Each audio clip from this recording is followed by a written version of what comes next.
안녕하세요. 저는 30대 초반의 평범한 남성입니다. 오늘 제가 이렇게 글을 올리게 된 이유는 제 인생에 있어서 너무 충격적이고 큰 경험담을 들려드리기 위해서입니다. 저와 아내는 동갑내기 사이였습니다. 대학교를 같이 다니면서 아내를 만나게 되었고 저희는 캠퍼스 커플을 하면서 아주 오랜 연애 끝에 결혼을 했습니다. 연애 시절 저희는 밤낮으로 사랑을 속삭이며 누구보다도 뜨겁게 예쁜 사랑을 나누었고 결혼 이후에도 아내와 사랑하는 방식은 많이 달라졌겠지만 세상 그 누구보다 제게 아내는 소중한 존재였습니다. 나름대로 저도 아내도 능력은 부족하지 않았기에 양가 어른분들에게 큰 도움 없이 결혼 생활을 시작했고 저는 아내를 위해 그리고 앞으로의 행복한 미래를 꿈꾸면서 가족을 위해서 헌신을 다하며 살았습니다.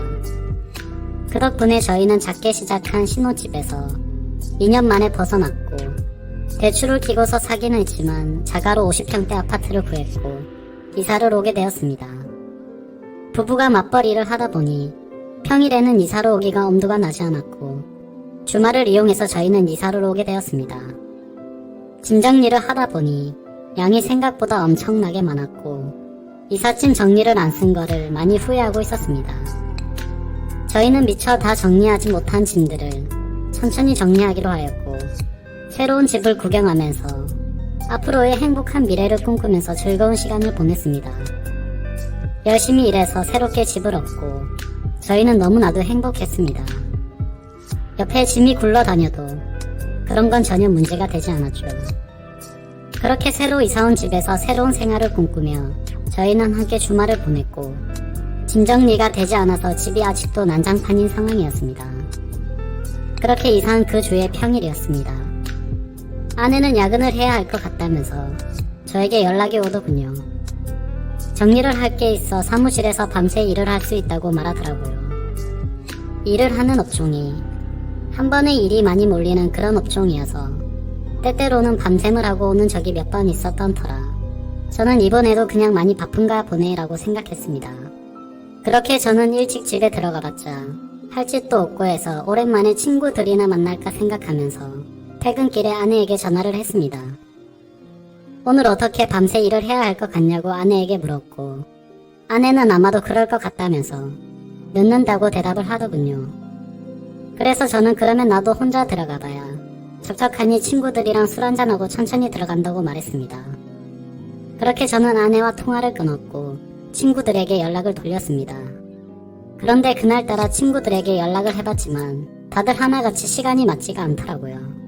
그냥 급격하게 피곤해지기도 해서 집에서 간단히 영화나 보면서 맥주나 마셔야겠다고 생각하고 집으로 향하였습니다. 집으로 들어와 거실에 앉았고 TV는 켜지는데 셋탑박스가 켜지지가 않더라고요. 아마도 이사를 하던 중 셋탑박스가 고장이 났었던 것 같습니다. 어쩔 수 없이 저는 컴퓨터로 영화를 봐야겠다고 생각했고 컴퓨터가 있는 작은 방으로 들어갔습니다. 영화를 볼 준비를 마치고 시간을 보니 저녁 8시가 다 되었더군요. 그렇게 저는 맥주 한 잔을 마시면서 영화를 보고 있었고 시간이 얼마나 됐을까 영화를 보다가 잠이 들었습니다. 눈을 떠서 시계를 보니 저녁 9시가 다 되어 있더라고요. 그래서 저는 비몽사몽으로 누워 있었고 그때 때마침 현관문 비밀번호를 누르는 소리가 들렸습니다. 아내는 오늘 늦는다고 해서 누구지라는 생각을 갖고 있는데 아내 목소리가 들리면서 누군가와 통화를 하면서 집으로 들어오더군요. 그 소리에 일찍 들어왔구나 싶었고 아내에게 인사를 하기 위해 거실로 나가려는데 어렴풋이 들리는 대화에 제가 잘못 들었나 싶을 정도의 대화 소리를 들었습니다. 아내는 통화를 하면서 나도 자기 보고 싶다라며 애교 섞인 말을 하는데 정말 귀를 의심했습니다. 정신이 번쩍 들면서 잠이 확 달아나더군요. 진심으로 내가 아직 잠이 덜 깬 건지 너무 열이 받으면서 순식간에 심장이 쿵쾅거렸습니다. 통화 상대를 보고 분명 자기라고 지칭하고 있었고 제 아내는 그렇게 계속 통화를 이어서 하더라고요. 우리 남편 오늘 술 마시고 들어온다고 했으니 자정은 넘어야 들어올 거고 남편은 내가 오늘 일이 많아서 새벽이나 되어서 들어오는 걸로 알고 있다면서 자기가 우리 집으로 와서 나 좀 데리고 나가도 될 것 같은데 라며 저희 집으로 그 남자를 불러들이더군요. 아무 소리도 나지 않는 고요한 상태여서 통화 소리들이 생생하게 들렸습니다. 누가 봐도 제 아내는 바람을 피고 있었고 상간남이 저희 집으로 오기로 한 거라고 생각했습니다. 정말 눈이 돌아버리기 직전이었고 심장은 미친 듯이 두근대는데 그 심정을 말로 표현하면 미치고 환장하겠다라는 표현이 가장 적절할 것 같네요. 제 예상이 맞아떨어진다면 잠시 후 저는 세상에서 가장 비참한 남자가 되어야 하는 거였습니다. 통화를 마친 아내는 마음이 급해 보이더군요. 평소에는 뭐든지 천천히 하던 사람이 다급하게 화장실에 가서 샤워를 하고 속옷을 갈아입는지 신이 나서 콧소리를 내면서 서랍장을 열고 닫고 바쁘게 움직이는 소리가 들렸습니다. 그 짧은 시간 동안 숨죽이고 들으면서 정말 수만 가지 생각이 들더라고요. 지금 당장 나가서 엎어버려야 할지 아니면 확실하게 물증을 잡아서 족쳐야 될지 고민이 되었습니다. 지금 나가서 따지면 친구랑 장난처럼 통화했다고 둘러대면 할 말도 없을 테고 내심 저는 그 말을 듣고 싶었고 그게 현실이길 간절히 바랬습니다. 제가 생각하는 모든 게 오해였길 바랬고 지금 제가 나가면 제가 가지고 있는 의혹들을 아내가 풀어줬으면 하는 마음이었습니다. 짧지만 신중하게 생각을 했고 이대로 의심을 갖고 살 수는 없었기에 확실하게 무슨 일인 건지 알아야겠다고 판단을 내렸습니다. 그래서 저는 어떤 사람이 저희 집으로 오는 건지 확실하게 알고 싶어서 조용히 기다렸습니다. 아내가 준비를 하고 있는 동안 저는 방에서 제가 마시고 있었던 맥주 캔들을 치우고 컴퓨터를 끄고 벗어둔 셔츠는 옷장으로 집어넣으면서 제가 집에 들어왔었던 흔적들을 정리를 했습니다. 그 방 안에는 아파트에서 기본 제공되는 붙박이 옷장이가 있었습니다. 그 옷장 속에는 옷이 별로 많지가 않아서 제가 들어가기에는 충분했고 저는 조용히 옷장 문을 열고 그 안으로 들어갔습니다. 그리고 나서 아주 조용히 숨을 죽이고 모든 신경을 소리에 집중해서 듣고 있었습니다.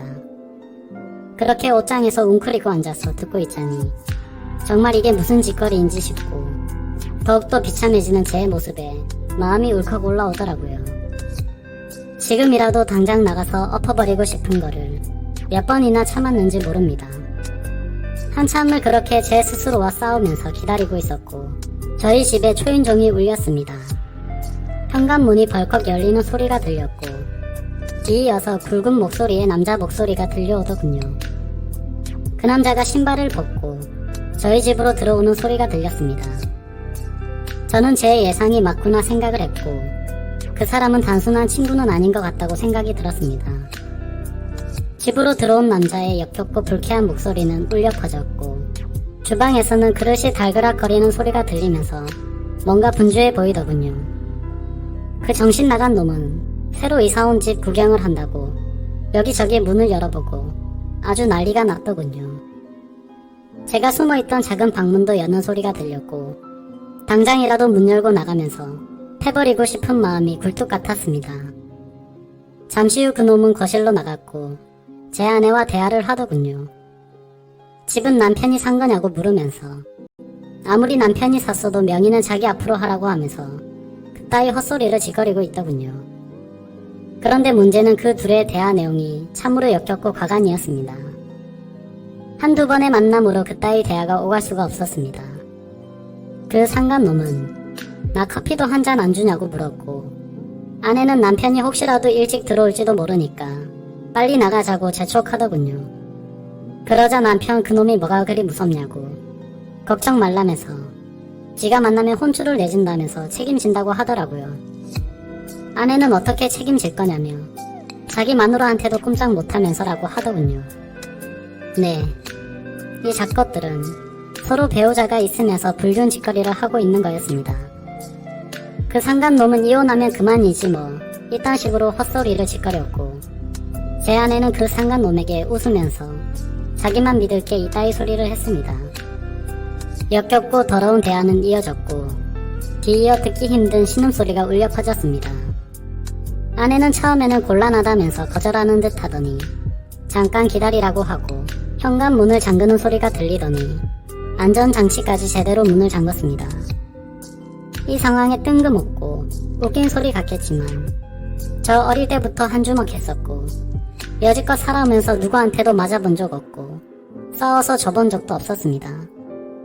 군대도 특수부대 출신으로 체격도 체력도 그 누구한테도 뒤지지 않았고 평범한 상간놈 따위에게 겁이 난다라는 생각은 전혀 하지 않았습니다. 그런데 뛰쳐나가서 개박살 내는 건 전혀 문제가 아니었지만 남자로서 자존심이 더럽게 상했습니다.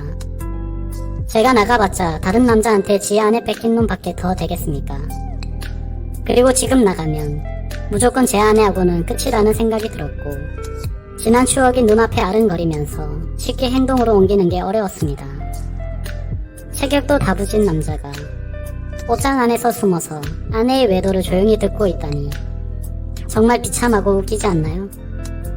저는 숨을 죽이고 갈등을 하고 있는데 이 잡것들은 더욱더 수위를 높여가는지 정말 가슴을 후벼 파더군요. 그렇게 안방으로 들어가는 소리가 들렸고 차마 입에 담기도 역겨운 소리가 들리기 시작했습니다. 안방에 있는 침대. 제가 신혼 때 큰마음 먹고 산 침대입니다. 신혼 때부터 지금까지 아내와 함께 사용하면서 그곳에서 많은 사랑을 나누었고 추억이 깃든 곳인데 온몸에 소름이 돋았고 허탈함에 힘이 빠졌습니다. 제 아내는 일상에서 그저 평범하고 집안에 성실한 착한 아내 그 자체였습니다. 결혼한 부부간에도 항상 수줍음이 많았고 소극적인 성격에 대학 시절 처음 만났을 때는 플라토닉 사랑을 좋아한다고 말했었습니다. 그런데 지금 이곳에 있는 제 아내가 그 오랫동안 만났던 여자가 맞나 싶었고 제가 알던 사람과는 절대 다르다고 생각했습니다. 아무쪼록 안방에서 그 짓거리를 하는 상상을 하니 도저히 그 이상은 참을 수가 없었고 저는 작은 방에서 나와 천천히 안방으로 향했습니다. 방이 점점 가까워질수록 대화 소리는 더욱 또렷해졌고 신음소리는 정말 미친듯이 들리더군요. 그 소리가 적나라하게 들릴수록 제 분노는 극에 달했습니다. 지금 생각해보면 오히려 침착했던 걸지도 모르겠네요. 너무 현실성이 떨어지다 보니 그랬던 건지 어떤 마음이었는지 제 스스로도 잘 모르겠네요. 저는 최대한 침착하게 마음을 다잡았습니다. 제가 꼭지가 돌아버리면 진짜 오늘 큰 사고가 날 게 분명했던 걸 알았기 때문이죠. 저는 만약 꼭지가 돌아서 큰일이 벌어지더라도 맨손으로 벌인 일이니 정상 참작해주겠지라는 생각으로 안방 문을 천천히 열었습니다. 문을 열고 안을 들여다보니 안방에서 벌어진 모습은 정말 너무 충격적이었습니다. 다들 짐작하시겠지만 둘이서 실오라기 하나 걸치지 않은 채로 제 침대에 누워있었고 침착은 나발이고 그냥 그 모습을 보니까 이 잡것들이 당황해하는 모습이 무슨 짐승 같아 보이면서 아내에게 오만 정이 다 떨어지더군요. 저는 사실 직업의 특성상 사람을 때리면 큰일이 날 걸 알았기에 그냥 다 포기하는 심정으로 휴대폰을 들고 사진을 찍었고 경찰에 전화를 했습니다. 거실에 나가서 기다리고 있으니 경찰이 도착하더군요. 그렇게 다같이 파출소로 이동했습니다. 저는 그 상간놈에게 진짜 인내심 테스트하기 싫으면 휴대폰 내놓으라고 했고 잔뜩 쫄아있던 그놈은 순순히 휴대폰을 넘겨주더군요. 그래서 그놈의 아내에게도 연락해서 일단 이쪽으로 오라고 했습니다. 그 상간놈의 아내도 파출소로 도착했고 울고불고 난리도 아니었습니다. 드라마나 영화에서 보던 불륜 현장처럼 아수라장 개판이 되었죠. 아무쪼록 여차저차 상황 정리는 끝마쳐줬고 다음날 아내에게 합의 이혼서를 들고 가서 도장을 받았습니다. 오만 정내미가 떨어진 저는 뒤도 안 돌아보고 나왔고 그날 이후로 그 짐승 같은 아내는 집에서 내쫓았습니다. 솔직히 너무 사랑하면서 만났던 아내였기에 잘한 건지라는 생각도 들고 어차피 이해할 수 없는 장면을 목격했기 때문에 잘한 거라고 되뇌었습니다. 저는 그렇게 곧바로 집을 팔고 아무도 모르는 동네로 이사를 했습니다. 뭐 어떻게든 잘 살아야지라고 마음을 다잡고 살아가고 있는데 어느 날 처남이란 놈이 제게 연락을 했고 집 근처로 찾아왔더라고요. 그러고서 한다는 소리가 부부싸움을 할 수도 있지 왜 누나를 내쫓았냐며 헛소리를 짓거리더군요. 다 잊고 살려고 노력하는데 처남이 대들면서 화를 내니까 정말 또다시 피가 거꾸로 솟구치더군요. 처남도 자세한 이야기는 잘 몰랐던 것 같은지 저는 화를 삭히고 그 자리에서 당시 불륜 사진을 보여줬더니 처남은 깜짝 놀라면서 무릎을 꿇고 죄송하다고 빌고 또 빌더군요. 그렇게 그 일이 있고 나서도 시간이 한참이 흘렀네요. 제 전 아내는 직장에서 불륜을 핀 사실이 다 밝혀지면서 지방으로 이사를 가게 되었고 그 상간놈한테도 버림을 받고 지금은 어려운 생활을 하고 있다면서 처남이 연락해줘서 알게 되었습니다. 그 말을 듣는데 마음이 참 불편하고 기분이 썩 좋지는 않더라고요. 그래도 한때는 제가 인생에서 가장 사랑했었고 대학 시절부터 오랜 시간 동안 사랑했던 사람이었으니까요. 바람이라는 거 정말로 해서는 안 될 짓이지만 만약 바람을 피우더라도 꼭 배우자 모르게 하세요. 이따위로 가감해지면 결국에는 들통나게 되어 있습니다. 저는 아직까지는 재혼 생각은 딱히 없습니다. 또다시 그런 일이 벌어질까봐 무섭기도 하고 두 번 다시 생각조차 하기가 싫고요. 아무쪼록 이렇게 제게 응어리졌던 마음속의 말들을 털어놓고 나니 숨을 쉬는 게 좀 가볍네요. 사실 제가 잘 대처한 건지 그때 참고 넘어갔던 게 술을 마실 때마다 후회도 되고 생각도 나지만 그때 당시에 감정이 앞서서 사고를 쳐봤자 지금의 제 인생은 없었을 거란 생각에 그나마 현명하게 하지 않았나 스스로 위안을 삼습니다. 어차피 한번 사는 인생 그런 여자와 더 오래 만나지 않고 빨리 알게 돼서 다행이라고 생각하려고요. 이런 막장 같은 일들도 제 인생에 있어서 그저 일부라고 생각하면서 살아가려고 합니다. 감사합니다.